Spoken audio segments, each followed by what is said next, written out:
Thank you very much for your kind understanding, distinguished audience. This is the fourth session of our SteelOrbis conference. Welcome. We'll be speaking about the recent developments and the expectations among the steel producers, and we'll be getting their ideas about this. Right after the panel, without any delay, as I told you in the morning, Bekir Adır will come to the floor, our guest speaker. So I will introduce the speakers.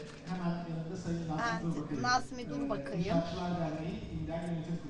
the head of İDDER, graduated from Istanbul Technical University and started construction career and established Teknik Yapı in 80s, and he has several projects, and besides in foodstuff tourism, was a service field that he worked.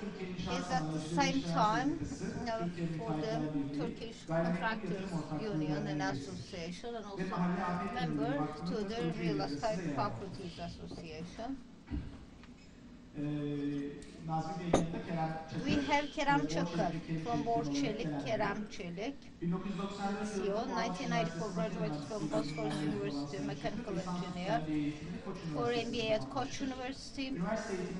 After university, started working at Borusan, and Borusan Electronics, Çelik, Kerim Çelik, separately worked between 2008-15 at Kerem Çelik, worked as CEO, and since January 2015, the CEO of both Çelik and Kerem Çelik.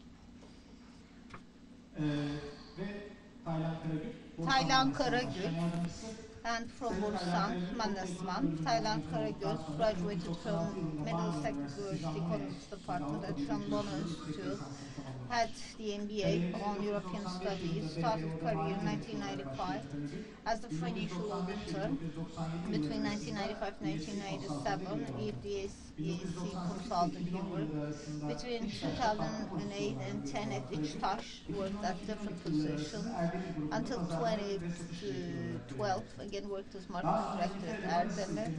At Steel in the UK, he worked in the international steel and continued as the vice president. Gökhan Karadeniz from Ford Automotive Suppliers Director. In 1995, had graduated from Istanbul University and started working at Ford Automotive in 1997, starting with 2010 for the domestic and international suppliers, managed the MPR processes and worked as the suppliers director. And also at Ford Otosan, he started working in 1987, since that time, for sheet metal purchases, also in charge of contracts for the purchases of the sheet metal. Actually, in particular, Nazmi, apologies for postponing his schedule, so I will start with Nazmi immediately. You're a personality pretty well known by the public, and from time to time you also make several different announcements.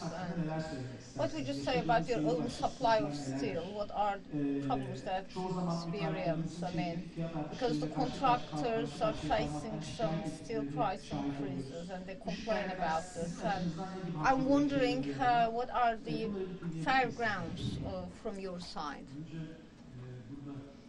First of all, thank you very much for giving me the floor. From time to time, of course, as we consider it from our own industry, we consider ourselves very fair. And after what I've listened in the previous session, I found out that I first have to listen to the other side and then start complaining and speaking about our own challenges.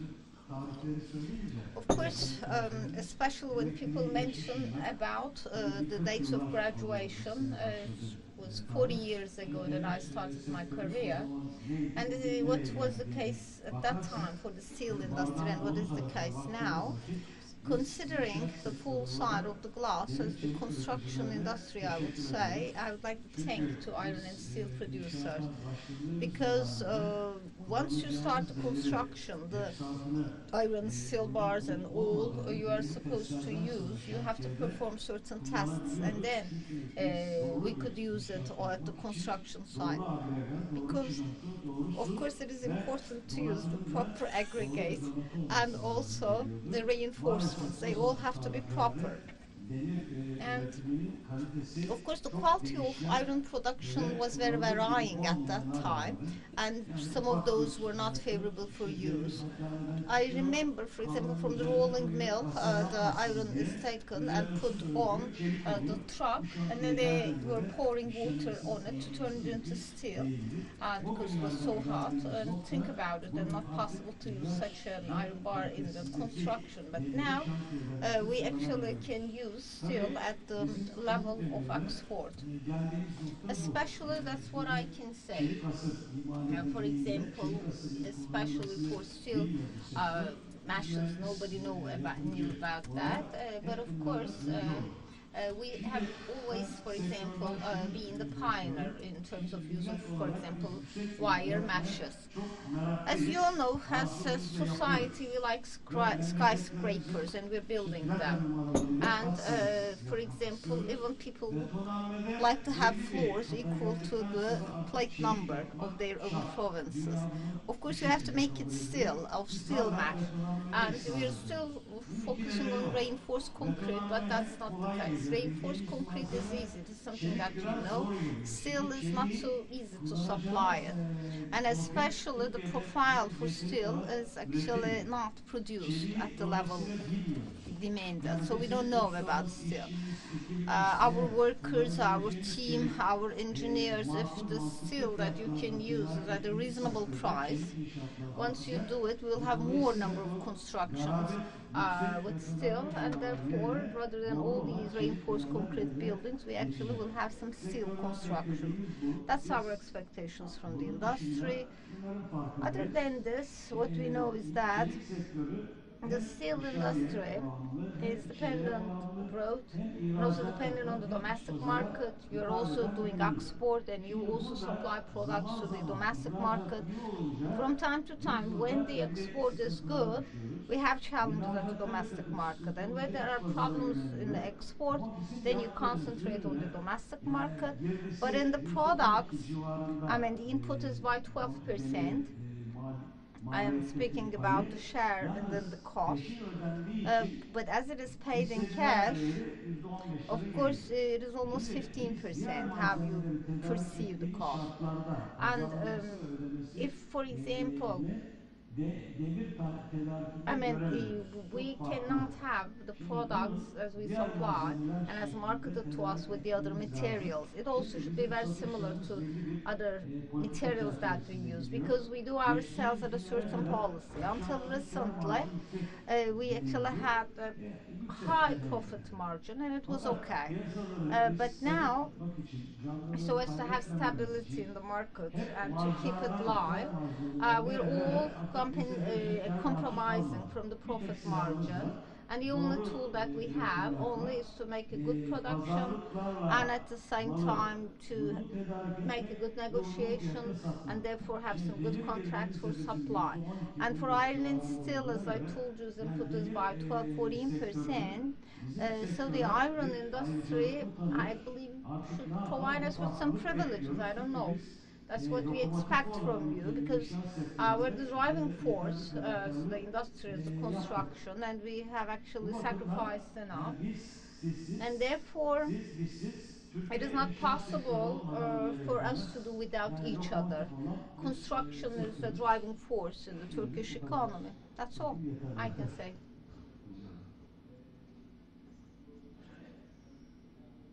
Maybe your expectations as well, because you have to go. Now, the expectations, and as I listened to the previous session, as we all say,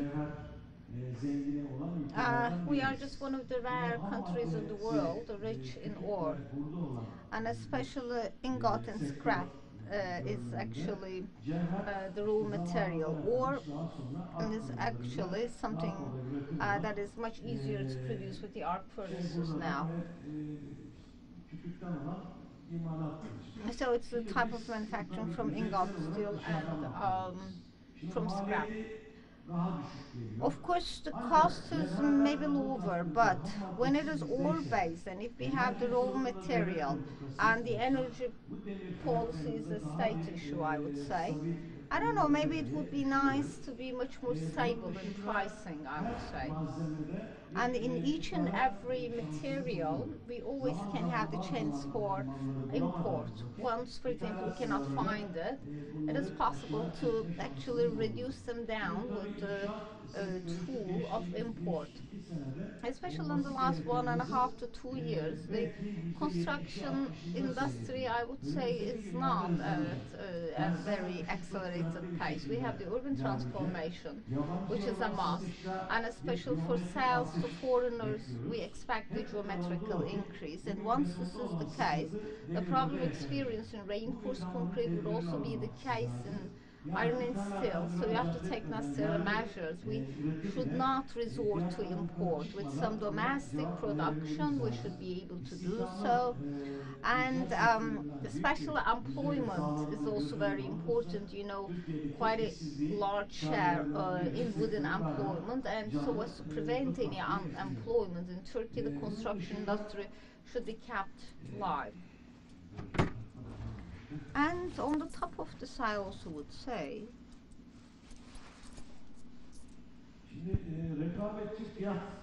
now competitiveness, that I think you probably would not enjoy it, but as we get used to it, just like, for example, a certain level of foreign policy observed, and we are also getting some prices or some secondary prices, but this is not the case for iron, and you know it pretty well, right? You actually have a good solidarity, and at the beginning of the week there's a certain price set, and it's always the same price all the time, and it remains unchanged, but everyone can have a different marketing policy, can have a different price, and therefore if we also make use of those prices, then we'll have the chance to reduce the prices. And I mean, having single prices and they're being announced on the same day, on the same hour, is something bothering us. Of course, people are all looking at the prices of each other. We also have of course, ore, but as you all know, it is tenure is a bit also less. Especially in construction iron, we have a redundancy and we have to export it.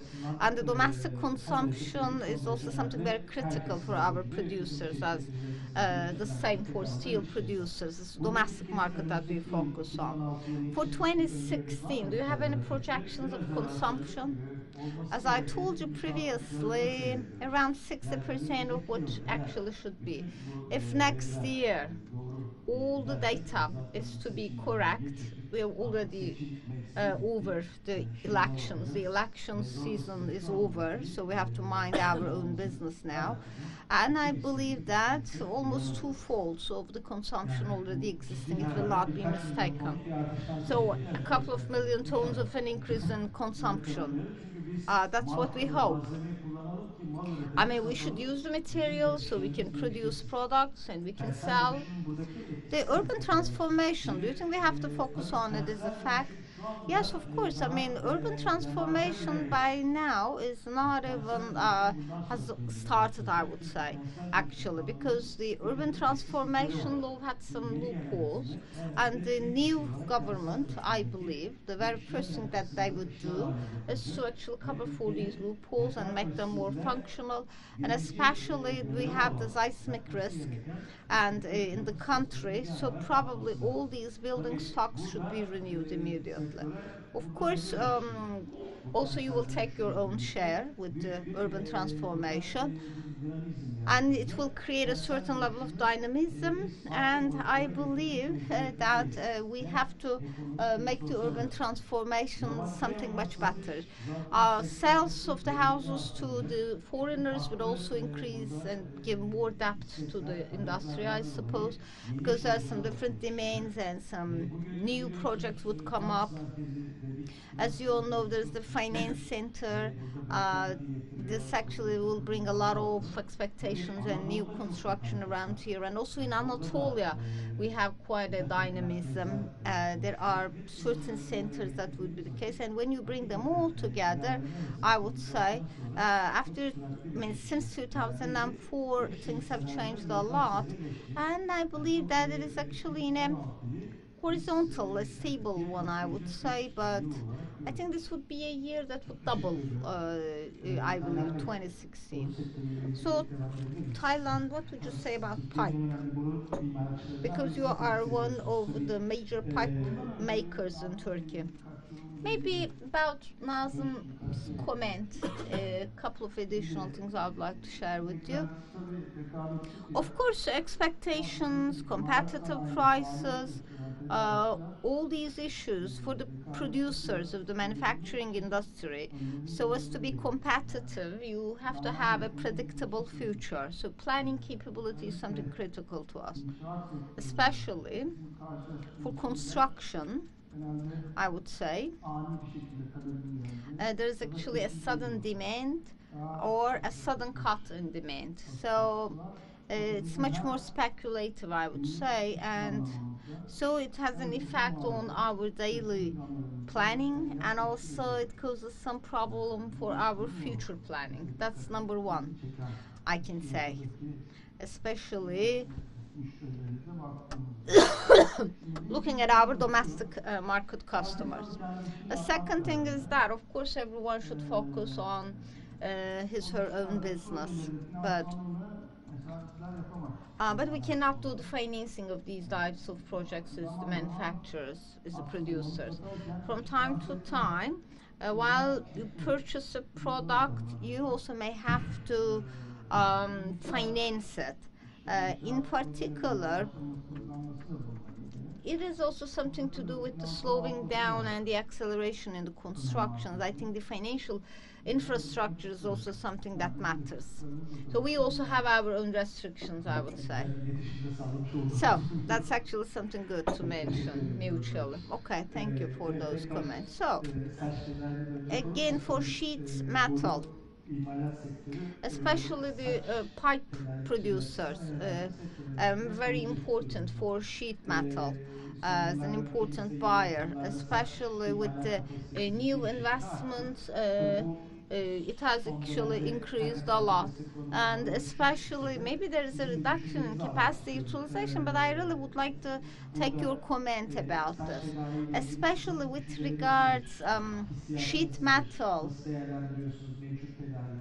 What do you think about the actual supply? Because you actually have to export half of your production, just like in the construction, the iron bar producers, and especially the projects, the international projects that you have, especially to get good support from the local sheet metal producers, because you also worked as a producer in the past, so you know both sides. So what would you say about this?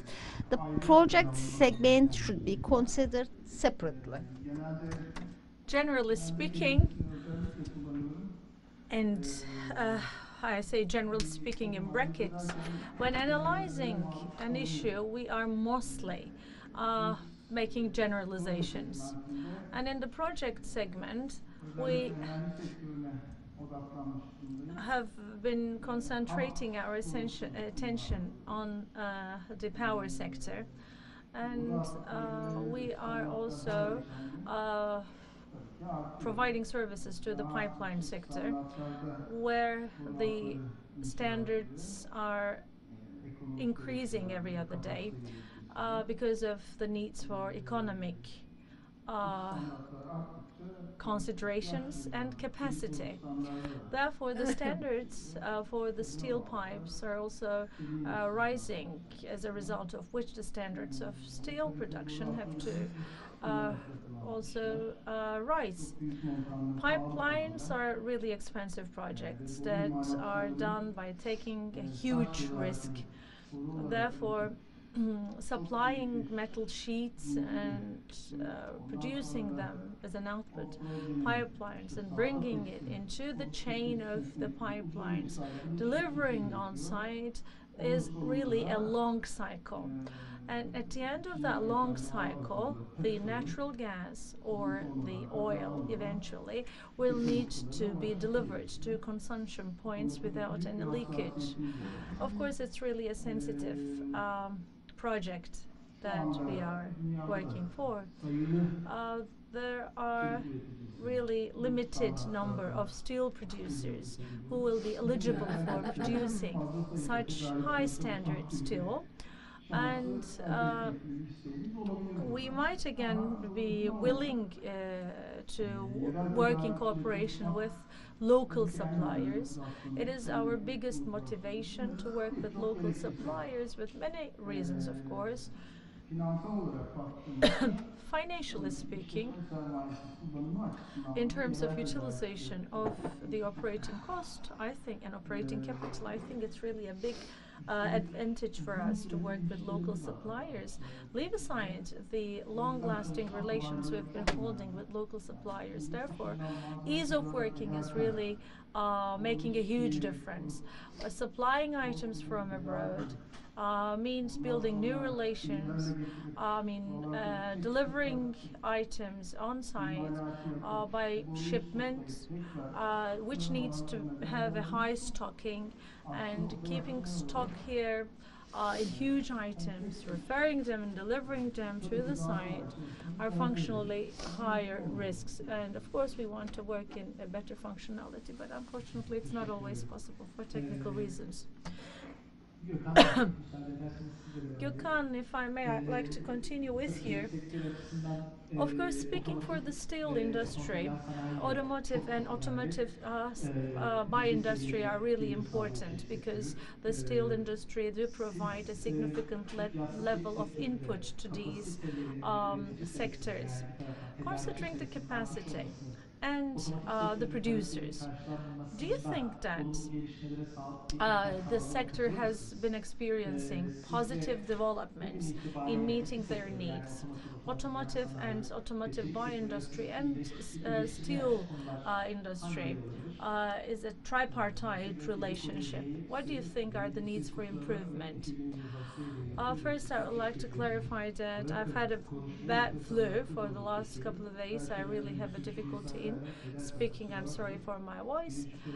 This is number one announcement. And number two is, I also would like to express my appreciation to the organizers for this invitation.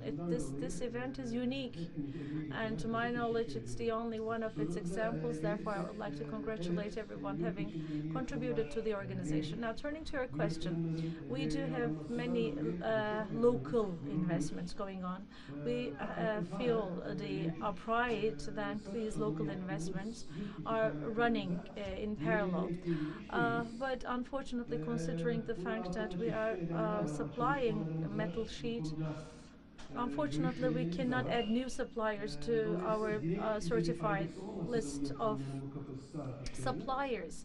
Although there is no direct benefit for this capacity enhancement, there is an indirect benefit, such that together with the increase in the demand in automotive industry, actually we haven't had any major problem of supplying this metal sheet from local suppliers.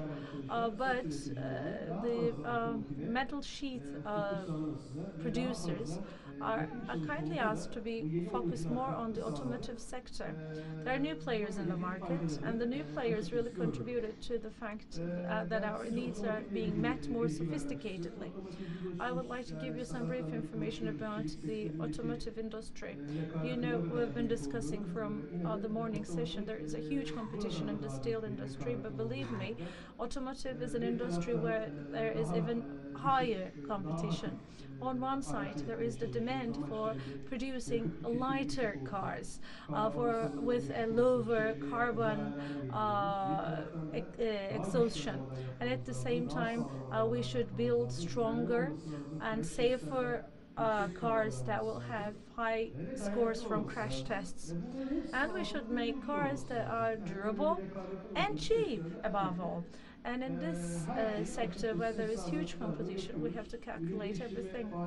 I mean, we do, on the other hand, have product development activities that are running in all aspects of our production, and metal sheet is our biggest input, therefore it's the largest and maybe the most important input we have to work on.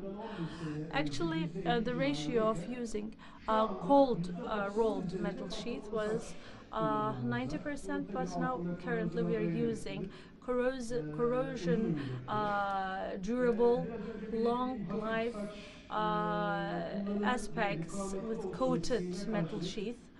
And for its strength, high strength sheaths are very much used in automotive sector. In the past it was around 20%, which is up to 50% now. And in that we have a dual-faced metal sheath that will be going up to 70% in the coming years, which altogether are considered as maybe not very likely for the other sectors, but we have to keep in mind the fact that some new quality aspects are introduced into different markets only after they're introduced into the automotive sector. Therefore, I think that these new aspects are quite important. And also for the shaping of the metal sheath, in the past it was cold forming, but now it's mostly hot forming that we're using for the metal sheets. And there is also the new technology, namely hydroformic. On the high pressure, with the aid of a liquid, we are also shaping up the metal sheath. Of course, the needs that will emerge will require some new characteristics of the new metal sheath.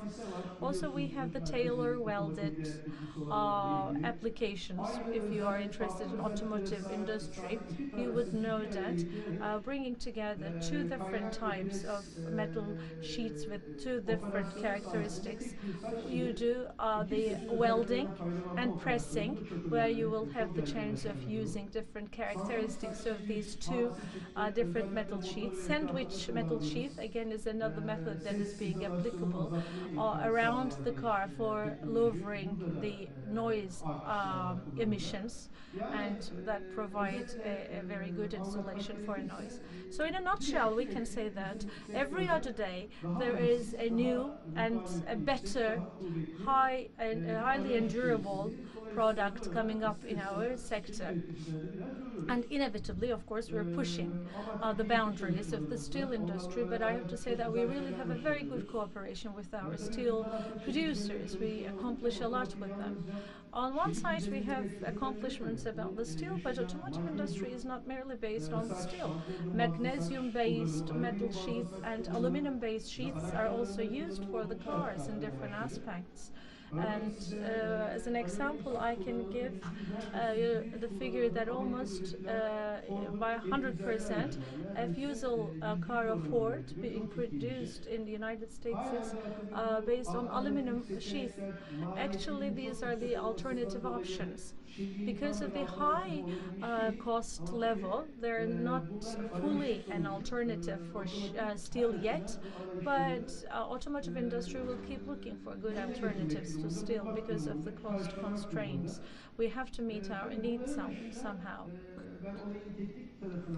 And of course, this is about the technical aspects, but on the logistics and planning aspects, we have been going through a lot of changes. We are still in the point of discussing weekly plans rather than monthly. We are very happy because of lower,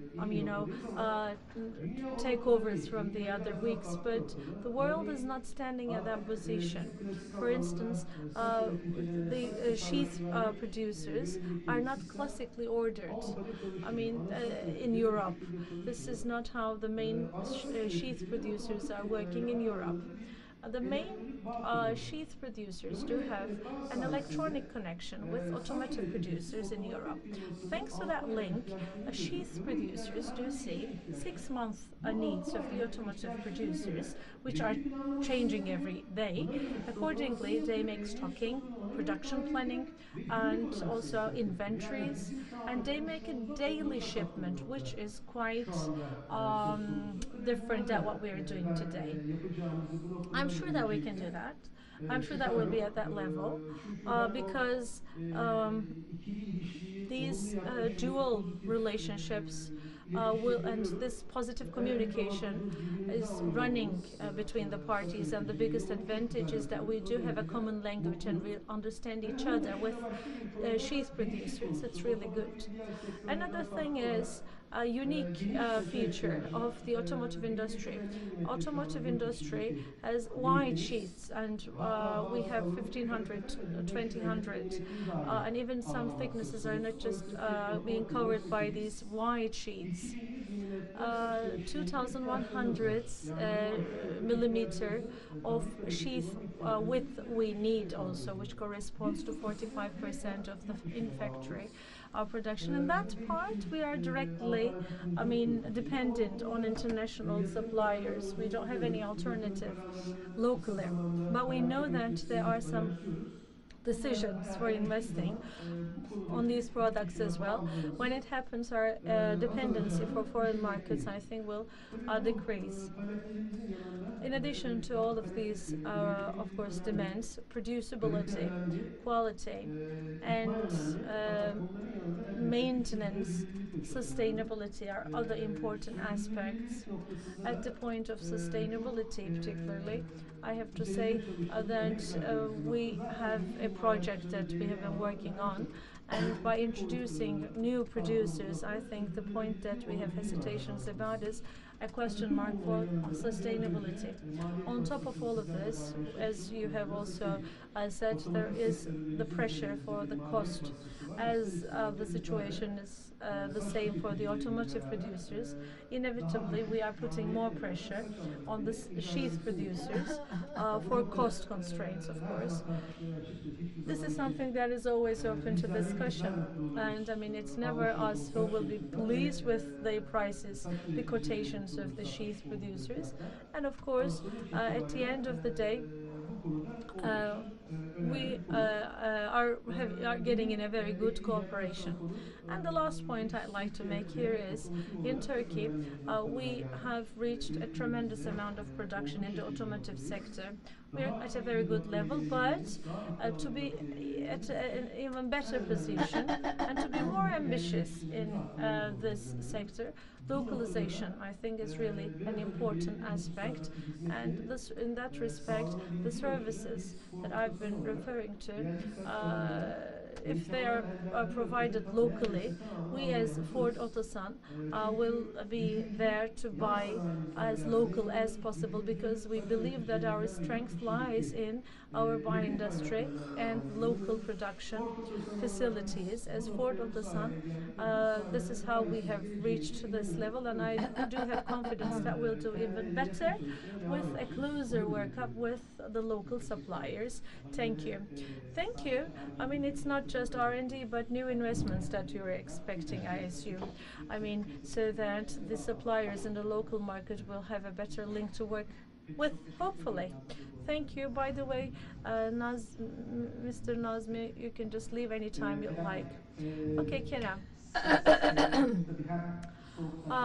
You are both galvanized sheath producer, cold sheath producer, and you also supply hot rolled sheath.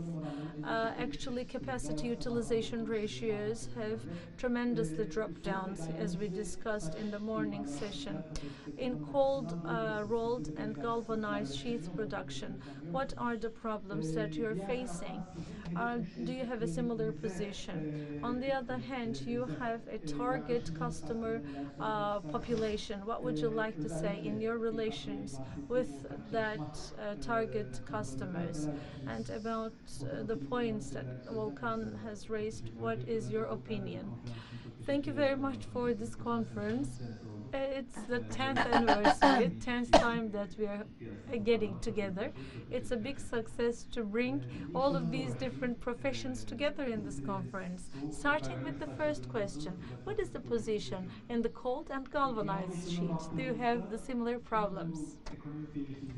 In thinking about 2015, despite all these economic uncertainties and fluctuations, especially the China effect, and especially for cold rolled and galvanized steel in this driving force industries, it's something positive, especially as it's well cold rolled or galvanized use, just like the automotive industry, including suppliers, the MDAs. I can say that the production has increased positively in 2015, and the automotive industry for the last 10 month figures 18% of an increase in production, and probably by the end of this year I suppose it will be 1.4 million, which will be a record, I suppose, and which is something positive, I would say. Similarly, in MDA, again, there is an increase. In 2014, again, when compared to the previous year, it was a record. Again, in 2015, with a new investment in Turkey, again, we have 7-8% of a growth that we expect. 23 million in MDA, I suppose it would be. And especially looking at the heaters, maybe we can say that there is actually probably there will be a certain level of growth, and therefore specific to Çelik, especially this is the case for MDA and the others, and especially this is what we would understand from the acceleration there. Of course, so as to get the supply needs, we've also worked at full capacity. What is different from the previous years is that I cannot say there is actually quite a big difference in utilization rates. Are you having any challenges? Well, as the demand of these industries, and as in particular the volume, the size, and all, I would say that as the customers in cold rolled and in galvanized, we're not suffering a lot. But including us, our company, probably the biggest problem is not the, I would say, the volumes, but it is mostly the reduction in the profit margins. And I guess, as we've been discussing from the very beginning, especially for the last 15 months, the prices are decreasing, and it's an important factor. And as an answer to your second question, and what your approach is to your target customer group and what you're doing together, of course, the method to make full use is actually not only the increase in the consumption by our customers, but at the same time, there is actually a national and international competition, and we're really working so hard. And what Gökhan is saying is also among our priorities. I mean, we're just having some new products for our customers. The process is starting from the production down to supply. We're trying to make improvements in our processes, and we work together for cost reduction. Maybe as an example from the automotive industry, I checked the statistics before I came here, and that's the new generation steel that we mostly use, with some high tensile dual phase, and the new generation steel still in 2012, its share to the automotive industry is 50%, but with some increase from the demand by the automotive industry, and the share is up to 70% now for this year. And thanks to the joint work with our customers, and it's actually an indication that we meet their demand. But of course, another advantage in all these product development is actually we have a business again partner. We also use their, of course, all their know-how. I'm sure you also expect some competitiveness in supply, but it would be nice to have some good prices at sales as well. You have to have that balance all the time. I mean, you have to find a common path all the time.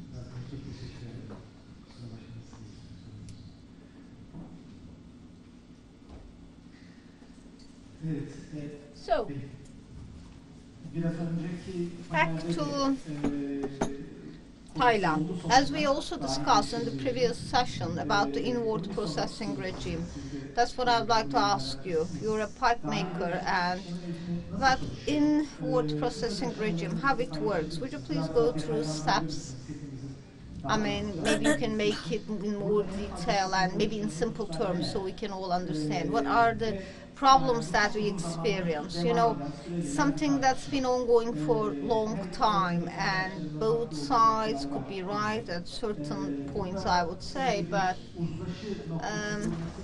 do you think there is any possibility to have a consensus, a compromise on this? And I'm sure that also some 2016 expectations. And that is the most challenging question that you have given to me. Difficult to answer. The inward processing regime is for having an incentive on export, in a sense, I would say. Of course, I mean, for the semi-finished products, or for the raw material that we look for about this production as an export product. And of course, the first objective in here is get the raw material from the global prices and to be competitive in the export markets. That's the essence of it. And of course, that's the conflict, the reason for the conflict between the steel users and the steel producers, I would say. Why? The steel pipe industry, by 50 to 65% of the production is sent for export, and in the export, the markets and the customers that we deal with would like to get the purchase at global prices, and they make a comparison with the international pipe prices, and they have to do such a purchasing. What we can do is two things. We either will get the raw material at the global prices, or in the markets that we do export, have our own distribution network, and at least try to get rid of the pressure set by the importers there.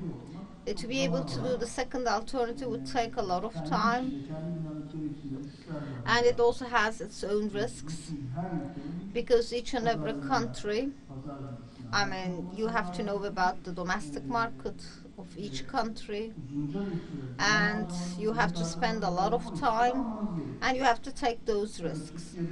Of course, majority of the manufacturers, producers in Turkey actually work with the motivation to export to 50 countries, 70 countries in the world. And that's how they would like to run their business. And of course, for your focus cannot be on all export markets. About inward processing, in simple terms, I would say, there is a demand coming, and you have to do the pricing, and you have to do the deadline to meet those demands. looking at the legislation, because of the limitations by the legislation, we actually have to keep high stock levels. Either we will get an import raw material, and for matching it, we'll keep those materials in our stock, we'll tolerate it, and we'll expect for the demands from the importing markets. And with the pipe demanded there, the raw material to be imported will be matched. But that's a restriction, one of them.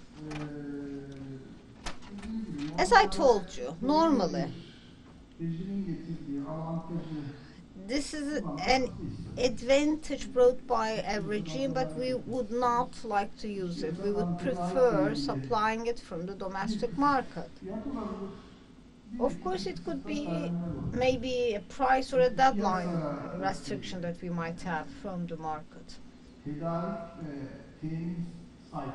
Because the supply cycles in the market may vary from time to time. It could be quarterly for 5 months of a cycle that might be required for this, and we cannot actually measure it in the short term. And also not possible to say something about the prices, though they're intermingled, I would say, and that's also something that exerts a pressure on us. I mean, it's not only the domestic market prices, but also the deadline, timely delivery, several criteria that we have, which is important for efficient work. Why? Because, in general, it is not only us that closely monitor the market. Same applies for our customers, and that's how they also position themselves. They place late orders at the last minute, and we expect the steel manufacturer, producer that also follows this rule. Not possible to have them all together, but the inward processing regime should be applied to its purpose. That's what I can say. By saying to the purpose, what do you mean?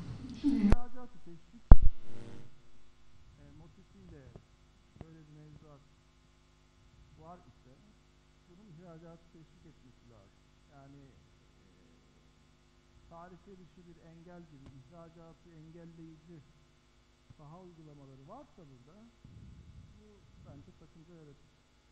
Yani bir sürü yan etkiye sebep olur. Özetledim değil mi? Peki. Önümüzdeki seneyle ilgili beklentiler?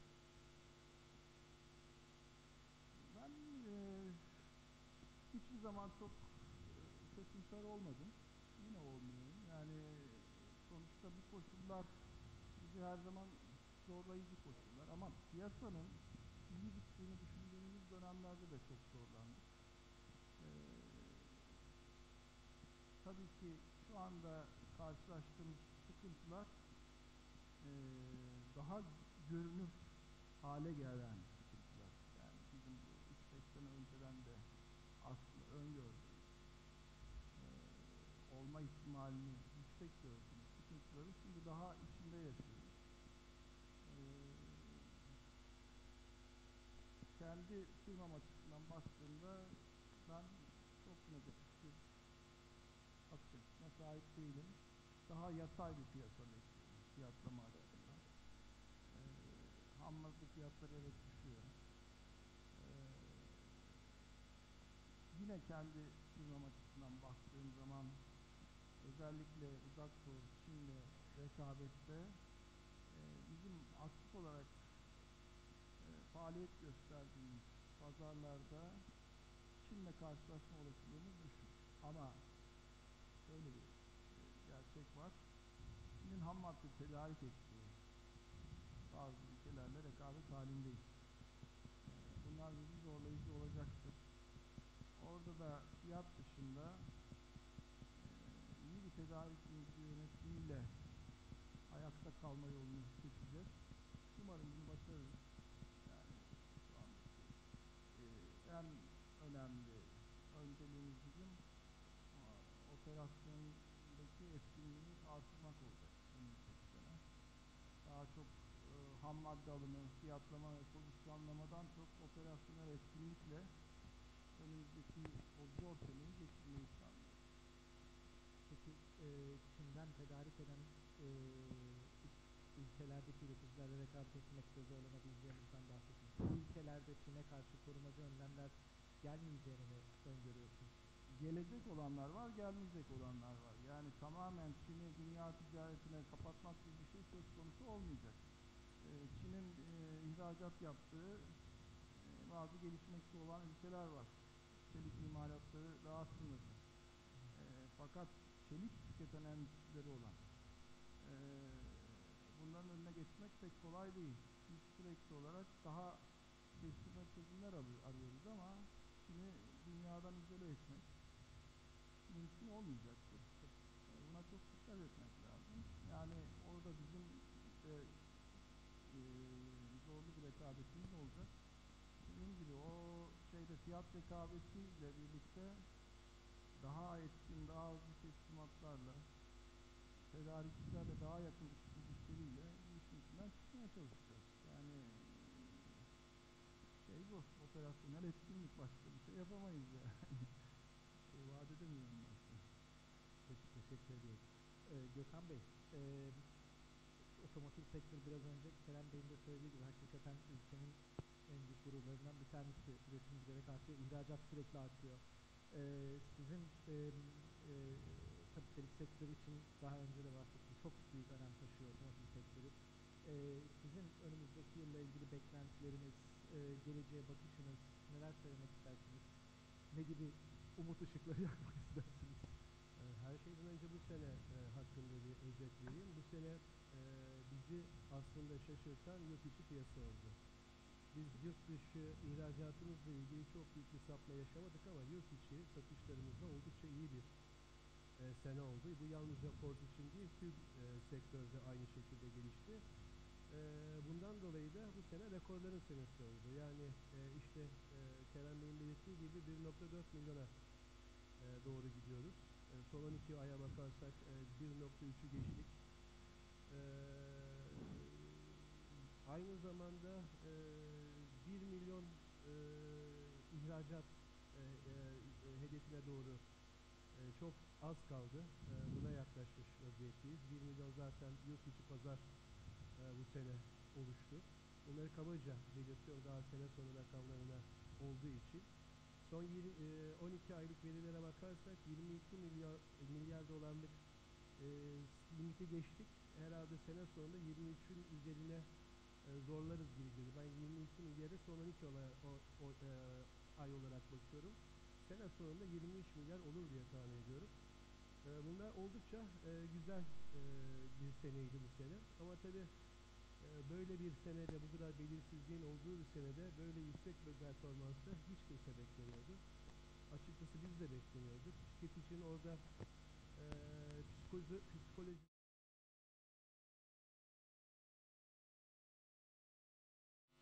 unclear issues. I mean, it's a nice year. I mean, of course, I can say it's very fruitful, and but it was also a year that things might also go wrong, and therefore,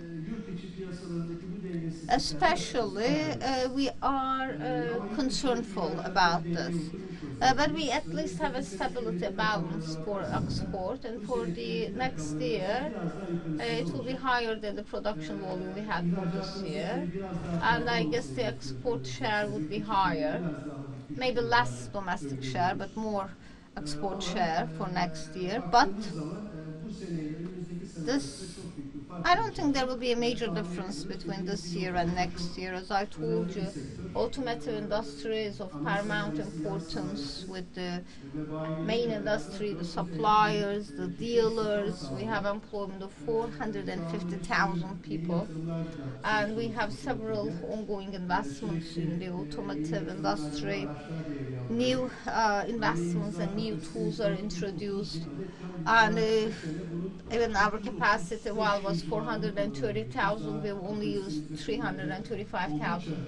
We still have underutilization of the capacity, a lot more to go. So I'm prosperous about the upcoming years, but the main strength of automotive, as I told you, in Turkey is actually the producers in Turkey, and especially Ford Automotive has a strategy as the procurement, especially so as to maximize local purchases. We spend vast efforts not only for sheet metal, only for all. And thanks to this, that we can grow and we can reach to better targets. Actually, especially the domestic sales are quite incredible, and we discussed it with Bekir Ardır, our guest speaker. I'm sure he also would like to share.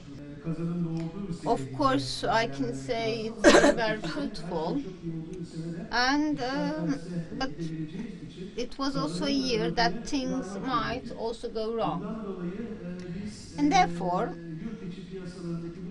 especially, we are concernful about this. But we at least have a stability balance for export, and for the next year it will be higher than the production volume we had for this year, and I guess the export share would be higher, maybe less domestic share but more export share for next year. But this, I don't think there will be a major difference between this year and next year. As I told you, automotive industry is of paramount importance with the main industry, the suppliers, the dealers. We have employment of 450,000 people, and we have several ongoing investments in the automotive industry. New investments and new tools are introduced, and even our capacity, while it was 430,000, we've only used 335,000. We still have underutilization of the capacity, a lot more to go. So I'm prosperous about the upcoming years, but the main strength of automotive, as I told you, in Turkey is actually the producers in Turkey, and especially Ford Automotive has a strategy as the procurement, especially so as to maximize local purchases. We spend vast efforts not only for sheet metal, only for all. And thanks to this, that we can grow and we can reach to better targets. Actually, especially the domestic sales are quite incredible, and we discussed it with Bekir Ardır, our guest speaker. I'm sure he also would like to share his own comments in his next talk. Quite interesting, really. I mean, I also couldn't believe those figures. Congratulations, of course. A target of 2 million vehicles. When do you think you will reach that? Probably at least we have to wait for 3 or 4 years to reach that target.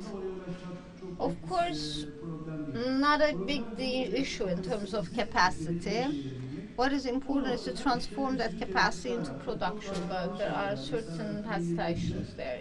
By 2023, $75 billion worth of an export. Lastly, Kerem, your expectations for 2016. I don't want to be pessimistic, and it will be actually an equation with several different uncertainties. My expectation would 2016 would be better than 2015, but it doesn't mean that it will be all pink and we'll have be very prosperous. We've been speaking about China from the very beginning of the conference. It would have an important effect. And 50% of iron and steel produced in China, 46% consumed in China. Therefore, any stagnation in Chinese economy would cause a tsunami effect for all commodity prices. For 2015, again because of slowing down of the economy, for the first time over 100 million tons of export that China did, and probably will finish the year by 115 million tons or so. You know the utilization rates in the world around, again, 70%, 30% of underutilization. And if you add on the top of this the export by China, inevitably all the producers worldwide will have a pressure on the prices and capacities. China will finish the year by 6.9 probably, and 6.5, 6.4% for next year will be less than this year. So I believe there will be maybe as long as there is no consolidation in production capacities, I guess the pressure of China on prices and capacities will continue, but will be maybe less than 2015. For Turkey, I think we start 2016 with a single party ruling and political stability, something positive. If the economic reforms are implemented properly, despite of all the negations that we have around us, especially in the south, we still will have some good outcomes. My second expectation for Turkey, or better to say concern, because I'm in the galvanized steel sector, 2.8 million consumption of galvanized steel and 2.6 of the production capacity, almost equal. But in 2016, there are 3 lines that will be introduced corresponding to 1 million tons, and in 2018 another production line. So will be 4 lines on the top of this, and a couple of more being discussed or maybe rumor. But I believe that the increase in the domestic market and the increase in export capabilities will balance it. Otherwise, it would be problematic. Thank you. Now, of course, we are very light. I don't have to repeat it, but few questions only. Then I will close the panel. Any question? Probably not. Thank you.